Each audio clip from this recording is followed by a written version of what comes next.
So do you think Trump is you know, is just another pawn, and like, you know, do you think that internally something's going to happen in America? Yeah, he's a pawn for sure, because if you read his autobiography, he even names his Kabbalah teacher as one of his main influences on his business.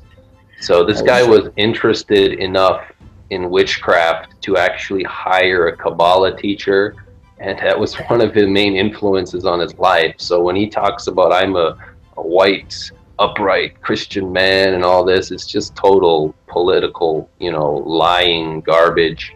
And he's also a rabid Zionist, you know, like he's so pro-Israel, it's ridiculous. Like he Right. won't even listen to reason about Israel. He'll just dismiss you. And I mean, his what's this called? His advisor, I forgot the guy's name. You know, the one who married his daughter. The Kushner guy. Yeah, yeah. I mean, he's a Zionist, and then Kushner is, you know, working with Kissinger. So you got all these Kabbalistic Jewish people behind the scenes in, you know, working for Israel, controlling Trump.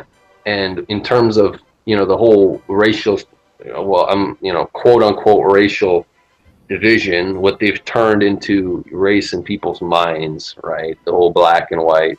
concept, which is, it's not anything to do with race, but what they've turned that into, like, I think a lot of it is they're using, you know, the whole Black Lives Matter train and momentum the same way that they used the civil rights movement, because the civil rights movement from the beginning was funded by Jewish Marxists, you know, and it's the same, they're just repeating the same program, you know, today. Basically, you got Jewish Marxists and George Soros funding Black Lives Matter, controlling them like puppets, controlling their passion and using them, you know, to cause, you know, cause a lot of ethnic problems.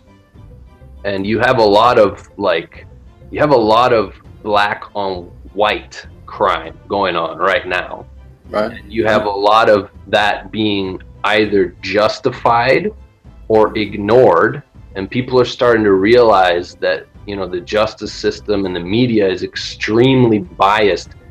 In this time, I'm not saying in the 50s, but in this time, it's actually been reversed, and it's extremely biased, sometimes, not always, towards black offenders, right? And you got all these guys who should be in jail, and they're just getting released, catch and release, catch and release. And I think that's causing extremist elements to pop up among, like, neo-Nazis, and the CIA is jumping on that, you know what I mean? And they take hold of those people who start to go militant, and they infiltrate their groups.